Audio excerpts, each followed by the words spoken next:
ایک بار ایک زندہ دل کارٹن ٹاؤن میں سیمی اور سیلی نامی دو شرارتی گلہریوں کو اپنی دوستوں کے ساتھ مذاق کھیلنا پسند تھا، لیکن ایک دن ان کی چالیں بہت آگے نکل گئیں، جس سے ان کے دوست ٹمی کے جذبات کو ٹھیس پہنچی۔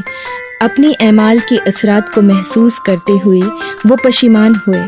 سیمی اور سیلی نے اپنی طریقے بدلنے کا وعدہ کرتے ہوئے دل سے معافی مانگی۔ ایک ساتھ انہوں نے ترمیم کرنے کے لیے تفریحی بے زر سرگرمیوں کا منصوبہ بنایا۔